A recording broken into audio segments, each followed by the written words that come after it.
رضوی صاحب ماشاءاللہ آپ نے فقہ پر بہت قلم چلایا ہے، اور ہم بھی آپ کی لکھی کتابیں پڑھتے ہیں، اور علماء آپ کی تصانیف سے یقینی طور پہ واقف ہیں۔ یہ مسئلہ فقہ سے بھی تعلق رکھتا ہے، اور پھر ظاہر ہے فقہ بھی شریعت کے تحت ہے، تو یہ بڑا اہم مسئلہ ہے۔ اکثر ہم جب نماز پڑھتے ہیں تو اتحیات میں انگلی اٹھاتے ہیں شہادت کی، تو ہم نے اکثر قبلہ نماز میں دیکھا ہے کوئی کسی طرح اٹھا رہا انگلی، کوئی کس انداز میں، کوئی بار بار ہلا رہا ہے، کوئی ایک بار ہلاتا ہے، کوئی یہ بند کر لیتا ہے۔ تو اس میں چاہوں گا کہ یہ اس کا شرعی طریقہ کیا ہے انگلی اٹھانے کا؟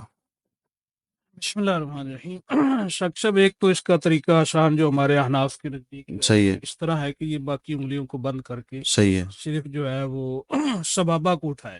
صحیح ہے۔ اس سبابہ مطلب؟ کو سبابہ کہتے ہیں، یہ سبن سے ہے۔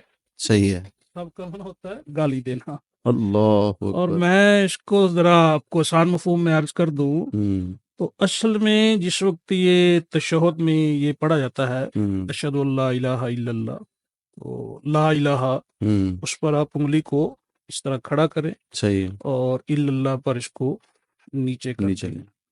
تو سبابہ کہنے کی وجہ یہ ہے کہ شیطان کو بڑی تکلیف ہوتی ہے اس وقت، بلکہ ایک حدیث میں ہے کہ جب آپ انگلی کھڑی کرتے ہو لا الہ پر تو یوں ہے جیسے شیطان کو آپ نے نیزہ مار دیا، اللہ اکبر، صحیح ہے، یا اس کو لوہے کی کوئی چیز ماری آپ نے، اتنی بڑی شیطان کو تکلیف ہوتی ہے۔ صحیح ہے، اور یہ جو لا الہ ہے یہ معبودان باطلہ کی نفی ہے، صحیح ہے، یعنی اس سے صرف شیطان نہیں بلکہ جو معبودان باطلہ ہیں ان کو سبن کیا جاتا ہے، ان کی بھی جو ہے وہ تذلیل کی جاتی ہے کہ لا الہ ہے تو معبود نہیں ہو، یہ جتنے بھی باطل ہے، یہ بت پرست ہیں، سورج پرست ہوں، کوئی بھی ہوں ہیں، تو معبودان باطلہ کی نفی انگلی اٹھا کر کی جاتی ہے۔ صحیح ہے، اچھا ایک اور آپ کو معاشرتی اسی سے مناسبت جی تاکہ ناظرین کو آسان ہو جائے،